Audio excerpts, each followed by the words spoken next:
NIA से related news है। ये कल भी न्यूज़ आई थी और आज दोबारा से न्यूज़ है। ऑर्गेनाइजेशन एनआईए न्यूज़ चेंज होती रहती है, तो यहाँ पे मैं आपको इतनी बार सेम ऑर्गेनाइजेशन बता दूंगा कि आपको हमेशा याद रहेगी, आपको पढ़ने तक की ज़रूरत नहीं पड़ेगी। तो मैं बता देता हूँ एनआईए से रिलेटेड कुछ फैक्ट्स। एनआईए फॉर्म कब हुई थी? तो एनआईए एक्ट 2008 में फॉर्म हुई थी। ये फॉर्म हुई थी जो 26/11 के अटैक हुए थे मुंबई में, टेरर अटैक जो हुआ था, उसके बाद हमें महसूस हुआ कि एक काउंटर इंसर्जेंसी होनी चाहिए जो टेररिस्ट से रिलेटेड क्राइम को इन्वेस्टिगेट कर सके। तो एक counter terrorism law enforcement agency है जो एनआईए एक्ट 2008 के थ्रू फॉर्म हुई है। इसका हेडक्वार्टर न्यू दिल्ली में है। इसके कुछ रीजनल ऑफिस भी हैं जो आप पढ़ सकते हैं। इसको हेड करता है एक डायरेक्टर जनरल, जिसकी पावर होती है जो सेम डीजीपी की पावर होती है किसी स्टेट पुलिस में, वही उसको हेड करता है। ये इसकी मिनिस्ट्री ज़रूर ध्यान रखिएगा, ये एमएचए में आता है, मिनिस्ट्री ऑफ डिफेंस में या मिनिस्ट्री ऑफ पर्सनल अफेयर्स में नहीं आता है, ये मिनिस्ट्री ऑफ होम अफेयर्स में आता है। इसका जुडिक्शन कहाँ कहाँ का है? तो ये कोई भी केसेस हैंडल कर सकता है जो इंडिया की सोवरेनिटी और इंटीग्रिटी को थ्रेट हो। तो ये वो सारे केसेस ले सकता है, जैसे टेररिज्म से रिलेटेड केस। और रिसेंटली इसमें एक अमेंडमेंट भी हुआ था, तो इससे ये हुआ है कि एनआईए जो है वो किसी भी स्टेट में इन्वेस्टिगेट कर सकता है विदाउट उस स्टेट की परमिशन लिए हुए। तो ये एनआईए में भी रिसेंट अमेंडमेंट भी हो चुका है। तो बस एनआईए में यही 2-3 फैक्ट्स आप जानिएगा, यही पूछे जाते हैं एग्जाम में। सो नेक्स्ट न्यूज़ इज, हाँ, the news is not as such important, but इसके अंदर जो छुपी हुई एक चीज़ इंपॉर्टेंट चीज़ है वो मैं आपको बता देता हूँ। अभी ऐसा गहलोत साहब कह रहे हैं कि बीजेपी ने उनके एमएलए को 25 करोड़ दिए, खरीद लिया है। तो ये खरीद फरोख्त जो होती थी आज से नहीं हो रही है, पहले से हो रही है। तो इसके लिए सरकार ने एक लॉ भी ला रखा है, ये एग्जाम में पूछा जा चुका है और फिर से पूछने के हाईएस्ट चांस इसी क्वेश्चन के रहते हैं कि what is anti defection law. इससे रिलेटेड क्वेश्चन बहुत आते हैं। तो एंटी डिफेक्शन लॉ शुरुआत से हमारे कॉन्स्टिट्यूशन में नहीं था, इसे बाद में डाला गया बाय 52 अमेंडमेंट एक्ट। क्योंकि एमपी एमएलए क्या होता था, एक पार्टी तोड़ के दूसरी पार्टी में चले जाते थे पैसों के लालच के चक्कर में या किसी भी चीज़ के चक्कर में। तो इसलिए उन्होंने ना जाएं, इसलिए सरकार ने एक लॉ बनाया anti defection law by 52 amendment act. इसने चेंजेस करे आर्टिकल 101, 102, 190 एंड 191। ये 101, 102 रिलेटेड टू है एमपी और 190, 191 ये रिलेटेड टू है एमएलए। तो इसमें 3 कंडीशन है डिस्क्वालिफिकेशन की कि कोई डिस्क्वालीफाई कैसे होगा एमपी एमएलए। पहली कंडीशन है मेंबर ऑफ पॉलिटिकल पार्टी, अगर वो अपनी वॉलेंट्री गिव अप कर देता है पॉलिटिकली मेंबरशिप से, कोई अपनी पार्टी खुद ही छोड़ देता है या वोट नहीं देता पार्टी के अनुसार, पार्टी कहती है कि इस हाँ पे वोट डालो और वो नहीं वोट डालता है तो उसकी मेंबरशिप चली जाएगी। ये पहली कंडीशन तो ये है। दूसरी है इंडिपेंडेंट मेंबर, जो इंडिपेंडेंट मेंबर होते हैं अगर वो पार्टी ज्वाइन कर लेते हैं कोई भी पॉलिटिकल पार्टी तो वो डिस्क्वालीफाई हो जाएंगे। भाई जब तुमने इलेक्शन ही इंडिपेंडेंट लड़ा है तो तुम कोई दूसरी पार्टी ज्वाइन कर कैसे सकते हो? तो इसलिए इंडिपेंडेंट मेंबर अगर कोई पार्टी ज्वाइन करेंगे तो वो भी डिस्क्वालीफाई हो जाएंगे। तीसरा होता है नॉमिनेट मेंबर, क्योंकि प्रेसिडेंट जो होता है वो भी राज्यसभा में नॉमिनेट करता है और लोकसभा में भी नॉमिनेटेड मेंबर्स होते हैं। तो नॉमिनेटेड मेंबर अगर कोई पार्टी अपने 6 महीने के अंदर चुन लेते हैं तो वो डिस्क्वालीफाई नहीं होंगे। जैसे वो जीते और उन्होंने 6 महीने के अंदर कोई पॉलिटिकल पार्टी को चुन लिया तो वो डिस्क्वालीफाई नहीं होंगे। अगर 6 महीने से ज़्यादा होने के बाद चुना किसी पार्टी में गए तो वो डिस्क्वालीफाई हो जाएंगे। तो बस यही ध्यान रखना है, नॉमिनेटेड मेंबर के लिए कंडीशन 6 मंथ्स की है। इसमें 2 एक्सेप्शन है।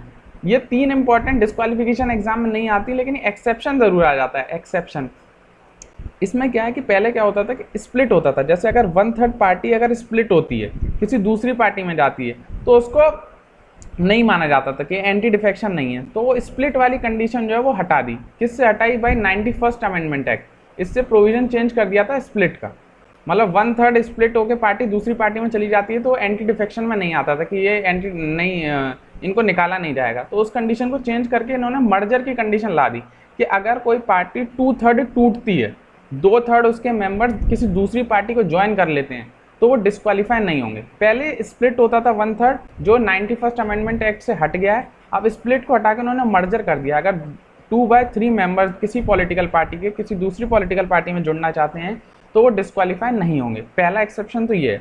दूसरा एक्सेप्शन क्या है? जो हमारे प्रिसाइडिंग ऑफिसर होते हैं, जैसे स्पीकर हैं लोकसभा के, अगर वो स्पीकर बन गए तो उन्होंने अपनी पॉलिटिकल जो जिस पार्टी से वो लड़ रहे थे वो उन्होंने छोड़नी पड़ेगी। लेकिन जब वो उस पद से चले जाएंगे, जब स्पीकर का पद वो छोड़ देंगे तो दोबारा वो पार्टी ज्वाइन कर सकते हैं अपनी पुरानी वाली पार्टी। तो ये 2 एक्सेप्शन है, एक तो स्पीकर के लिए एक्सेप्शन है, एक 2/3 मर्जर के लिए एक्सेप्शन है। तो ये 2 एक्सेप्शन आप जरूर ध्यान रखिएगा। ये जो एक्सेप्शन है 91st अमेंडमेंट एक्ट से आया, पहला वाला जो 2/3 वाला मर्जर है। अच्छा, कौन डिसाइड करता है कि ये मेंबर डिस्क्वालीफाई हो गया है एमपी एमएलए? तो इसको डिसाइडिंग करता है प्रिसाइडिंग ऑफिसर। प्रिसाइडिंग ऑफिसर मतलब लोकसभा में होता है स्पीकर, राज्यसभा में होता है चेयरमैन, तो ये दोनों डिसाइड करते हैं कि ये डिस्क्वालीफाई हुआ है कि नहीं, और इस पर जुडिशियल रिव्यू हो सकता है।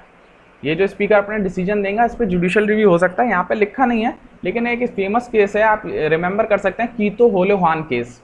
CAPF पूछ चुका है कि कीतो होलोहान केस रिलेटेड टू विच, तो उसका आंसर था एंटी डिफेक्शन लॉ। यहाँ लिखा नहीं है पर आप याद रखिएगा, Kihoto Hollohan case related to anti defection law.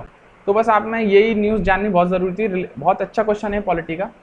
So the next question is, next article is अभी क्या हुआ है कि अब सारे मॉन्यूमेंट धीरे धीरे खुलते जा रहे हैं, तो ये दोबारा मॉन्यूमेंट खुला है। इसमें लिखा है कि पहले 10,000 लोग एक दिन में आते थे, अब 100 ही लोग आ रहे हैं। तो बहुत सही चीज़ भी है, क्योंकि अभी कोविड का टाइम चल रहा है, तो सब अभी आप लोग भी अंदर रहें तो अच्छा रहेगा।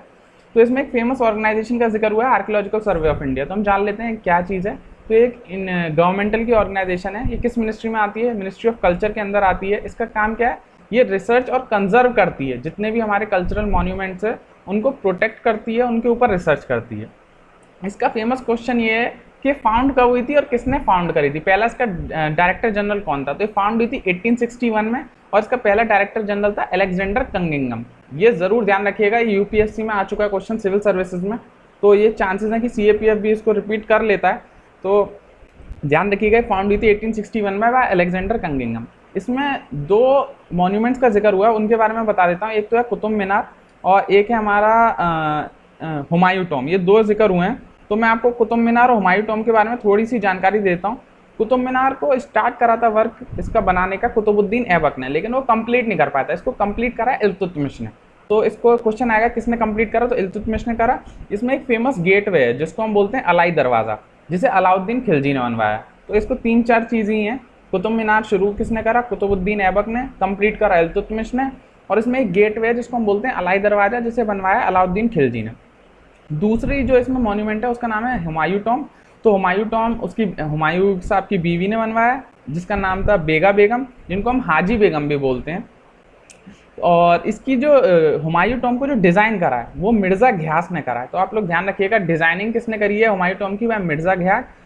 और एक इंपॉर्टेंट क्वेश्चन जो हुमायूं टॉम से रिलेटेड आता रहता है कि कैसा आर्किटेक्चर है, रोमन है, इंडो ग्रीक है, इंडो जर्मन है? तो नहीं, ये पर्शियन आर्किटेक्चर है। ये इंपॉर्टेंट क्वेश्चन है, कैसा आर्किटेक्चर है हुमायूं टॉम? पर्शियन आर्किटेक्चर है। और इसमें एक इंपॉर्टेंट बात क्या है कि ये गार्डन टॉम ऑफ इंडिया है, पहला गार्डन टॉम ऑफ इंडिया है जिसे 4 बाग स्टाइल में बनाया गया है। आपने पढ़ा होगा, अगर आप मुगल आर्किटेक्चर थोड़ा बहुत पढ़े हैं तो उसमें एक 4 बाग स्टाइल का जिक्र होता है, एक प्यूटो डूरा करके जिक्र होता है। तो इसमें 4 बाग स्टाइल का यूज हुआ है। ये फर्स्ट गार्डन ऑफ इंडिया भी है।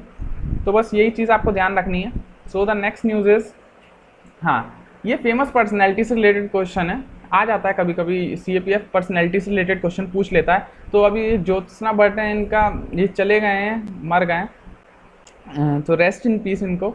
लेकिन अब हम जान लेते हैं कि ज्योत्सना भट्ट हैं कौन। तो ये Jyotsna Bhatt, she was popularly called Jyotsna बहन इनको बोलते हैं। ये इरा चौधरी इनकी गुरु थी। तो बस ये याद रखना है इनके गुरु कौन थे, वो हैं इरा चौधरी। और इन्होंने इंडियन सेरेमिक मूवमेंट में भाग लिया था। ये मिट्टी के बर्तन और उससे रिलेटेड आर्ट में एक्सपर्ट थी। तो आपको ये याद रखना है किससे रिलेटेड है ज्योत्सना भट्ट, ये इंडियन सेरेमिक मूवमेंट से रिलेटेड है।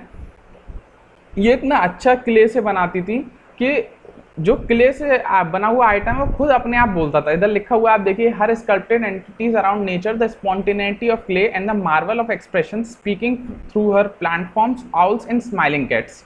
तो ये तो मैंने लिख दिया है, लेकिन ये इतना इंपॉर्टेंट नहीं है। बस आपको ये याद रखना है कि ज्योत्सना भट्ट कौन है, किससे रिलेटेड है, उनके गुरु कौन है। तो गुरु का नाम है इरा चौधरी, और ये किससे रिलेटेड है? For Indian ceramic movement. तो बस इतना ही याद रखिएगा। सो द नेक्स्ट न्यूज़ इज, हाँ, ये वेरी इंपॉर्टेंट न्यूज़, आज की सबसे ज़्यादा कोई इंपॉर्टेंट न्यूज़ है तो बस यही है।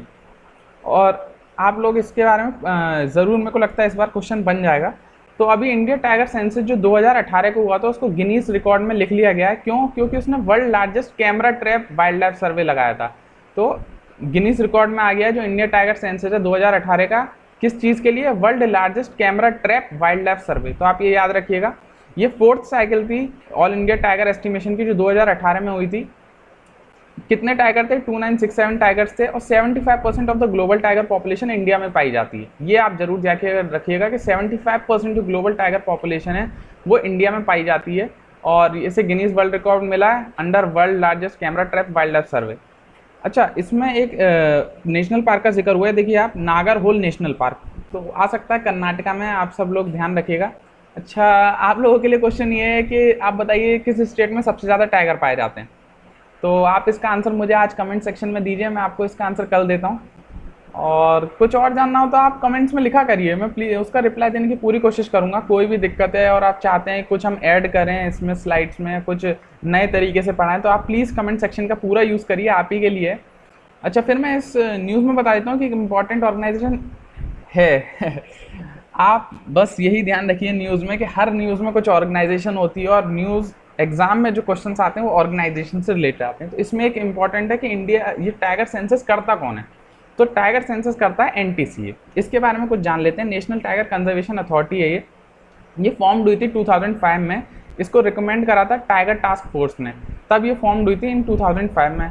प्रेजेंट इसके चेयरमैन है प्रकाश जावड़ेकर जी। ये हर 4 साल में टाइगर सेंसस करती है। बस यही 3-4 पॉइंट जो है यही आप ध्यान रखिए, यही आपके ऑप्शंस में होंगे, देख लीजिएगा। तो टाइगर सेंसस जो है वो हर 4 साल में होता है। इधर कंफ्यूज करने के लिए लिख देते हैं 2 साल 5 साल, तो नहीं, 4 साल एक्सेप्शन है, आप ध्यान रखिएगा। मैक्सिमम 5 साल के बाद होता है, लेकिन इसका 4 साल के बाद होता है। तो टाइगर सेंसस हर 4 साल के बाद होता है। एनटीसीए मॉनिटर करता है प्रोजेक्ट टाइगर, जो 1973 से हमारा चल रहा है प्रोजेक्ट टाइगर, तो एनटीसीए ही उसको मॉनिटर करता है। ये फॉर्म हुआ था under wild life protection act 1972 के अंदर, और इसको स्टैट्यूटरी पावर दी गई है। तो ये 4 चीज़ें आप रट लीजिए, यही होंगी। 4 साल में फाउंड होता है, प्रोजेक्ट टाइगर को मॉनिटर करता है, किस एक्ट के थ्रू है, wildlife protection act, statutory power है। So the next news is, हाँ ये एक अच्छा इंपॉर्टेंट न्यूज़ है। आसाम कीलबैक जो है ये 129 साल के बाद फिर दिखा है तो एक सांप का नाम है आसाम कीलबैक। तो हम जान लेते हैं कहाँ कहाँ पाया जाता है। इसको फाउंड किया है wild life institute of India Dehradun ने। तो ये तो पहला ही क्वेश्चन हो गया कि वाइल्ड लाइफ इंस्टीट्यूट कहाँ पर है, तो देहरादून में इसका हेडक्वार्टर है। इसको सबसे पहले इन्होंने फाउंड करा था इन 1869। उसके बाद 2018 में एक जूलॉजिस्ट हैं अभिजीत दास, उन्होंने फिर फाइंड करा 129 साल बाद। तो 1869 में पहली बार दिखा था, फिर 2018 में अभिजीत दास एक जूलॉजिस्ट हैं, उनको दिखा है। हमें जानना ये जरूरी है आसाम कीलबैक पाया कहाँ जाता है। तो ये पाया जाता है Sivasagar in upper Assam and Poba in Assam Arunachal border. तो आप ये 2 ही प्लेस का नाम ध्यान रखिए कि शिव सागर कहाँ पर है, अपर आसाम में, पोबा इन कहाँ पर है, तो आसाम अरुणाचल की बॉर्डर पे। पोबा एक रिजर्व फॉरेस्ट है और शिव सागर भी एक फॉरेस्ट है अपर आसाम में, पोबा भी रिजर्व फॉरेस्ट है आसाम अरुणाचल की बॉर्डर में ही। तो बस यही ध्यान रखना है इसमें। अब इसमें फिर एक ऑर्गेनाइजेशन का जिक्र हुआ, तो मैं फिर बता देता हूँ इसके बारे में। Wild life institute of India क्या है? तो wild life institute of India एक ऑटोनॉमस इंस्टीट्यूशन है। ये किस मिनिस्ट्री में आता है? तो वाइल्ड लाइफ से रिलेटेड है, तो मिनिस्ट्री ऑफ एनवायरनमेंट में ही आएगा, कॉमन सेंस से। Ministry of environment forest and climate change के अंदर आता है। ये प्रीमियर ऑर्गेनाइजेशन है जो रिसर्च करती है in biodiversity, endangered species, even climate change से रिलेटेड भी कुछ अगर रिसर्च करना है तो ये WII करती है, wild life institute of India. तो बस आप यही ध्यान रखिएगा कि आसाम कीलबैक कहाँ पाया जाता है, और थोड़ा सा wild life institute of India के बारे में, ये क्या काम करती है और किस मिनिस्ट्री के अंदर आती है। बस इससे यही क्वेश्चन बनेगा। सो द नेक्स्ट न्यूज़ इज, हाँ ये एक न्यूज़ थी कि पद्मनाभ स्वामी टेम्पल जो है उनका केस रूलिंग टुमारो है। अब केस क्या है मैं आपको बता देता हूँ कि क्या होता है कि ये जो जितने बड़े बड़े टेम्पल्स हैं साउथ इंडिया के, तो इसमें क्या होता था कि चले आ रहे हैं, एक त्रावणकोर फैमिली है उनकी, वही इसका रख रखाव करती है। जो भी इसमें कमेटी का काम है या जो भी इसमें काम होगा, बोर्ड का कैसा भी काम है, वो एक फैमिली के पुश्तें करती आ रही हैं कि पहले उनके दादाजी करते थे, फिर उनके पिताजी करते थे, ऐसे चलता चला आ रहा है। तो अभी कल इसकी रूलिंग यही है कि उसको मैनेज कौन करेगा, जो पद्म स्वामी के टेम्पल का जो असेट्स हैं, जितना आ रहा है जा रहा है, जो भी काम इसमें हो रहा है, तो उसको देखेगा कौन। इसके लिए एक अलग से कमेटी बनाई जाए कि या जो फैमिली करती आ रही है वही करती रहे। तो ये कल रूलिंग आएगी, मैं आपको कल इसके बारे में डिटेल बताऊंगा, इसलिए मैंने आज ये न्यूज़ थोड़ा कवर नहीं करा है, क्योंकि कल इसकी जब रूलिंग आ जाएगी तो मैं रूलिंग के साथ आपको इसका पूरा बताऊंगा। जब तक आप मुझे इस बात का आंसर जरूर दीजिएगा कमेंट सेक्शन में कि पद्मनाभ स्वामी टेम्पल है कहाँ पर।